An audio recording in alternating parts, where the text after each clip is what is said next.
નમસ્કાર, હું શાસ્ત્રી દક્ષેશ કુમાર. શું આપ પિતૃની કૃપા મેળવવા માંગો છો? શું આપની કુંડલીમાં પિતૃ દોષ છે?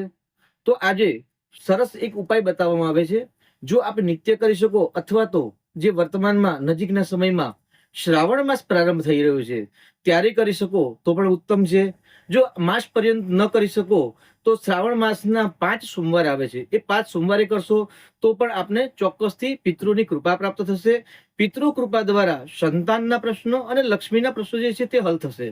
તો જાણો દર્શક મિત્રો, કયા ઉપાય કરવાથી પિતૃનારાયણની કૃપા પ્રાપ્ત થાય છે. તો દર્શક મિત્રો, શ્રાવણ માસની અંદર પિતૃ કૃપા પ્રાપ્ત કરવી હોય તો માસ પર્યંત એટલે શ્રાવણ માસ પર્યંત પિતૃઓ પર અલગ અલગ ફળના રસ દ્વારા જો અભિષેક કરવામાં આવે તો ચોક્કસથી પિતૃઓ રાજી થાય છે.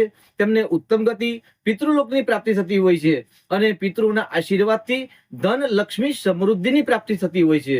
જો માસ પર્યંત ન કરી શકો તો શ્રાવણ માસના 5 સોમવાર અને રવિવારના દિવસે એટલે 4/8/2024 ના રોજ જે હરિયાળી અમાવસ્યા છે તે દિવસે અચૂક જો આ પ્રયોગ કરશો તો આપને પિતૃઓની કૃપાથી લક્ષ્મી ધન સમૃદ્ધિની પ્રાપ્તિ થશે. હર હર મહાદેવ.